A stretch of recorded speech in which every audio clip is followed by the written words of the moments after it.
So tell us about, instead of just one product, you have to have two products. The USDA has passed a law that goes into effect March 6th that basically mandates that in a meat packing plant, which includes chicken, pork, beef, anything that's processed and killed and consumed by humans, now have multiple interventions. What that means is antimicrobial products like lactic acid, acidified sodium chloride, parasitic acid. If you're using one of those, they're going to mandate that you use a second one. So there's strands of salmonella, SM1, and other strands of dangerous antimicrobials that cause sickness to humans don't happen. It goes into effect March 6th, and there has to be a minimum of 2 in your plant. They do have to be included in your HACCP plan, and they do have to be at critical control points in the plant. Is this going to cost the plant more money? No. You're already spraying this at critical control points in your plant.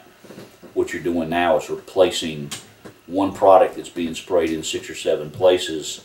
You're taking that out of one of those places, replacing it with another product. So there is no additional cost. There's no additional spray. You're just taking the money you were spending for one product, you're spending it now on 2, and your budget should not change. It could actually go down.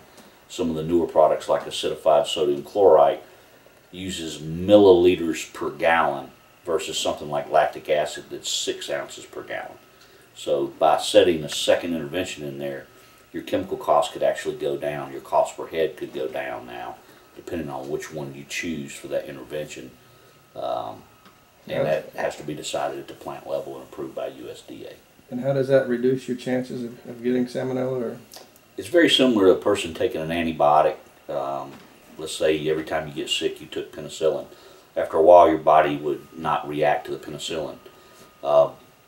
There's a strong feeling in the food industry that some of the outbreaks in the past have been caused not so much by mistake or mishandling, is the possibility of strands of salmonella getting a build-up or resistance to some of the antimicrobials that are being used in these plants, and only one being used. So after a period of time they can build up the resistance, and to someone who's young or someone who's over the age of, let's say, 60, or someone with a weakened immune system, that type of salmonella is strong enough that it could actually do harm to them.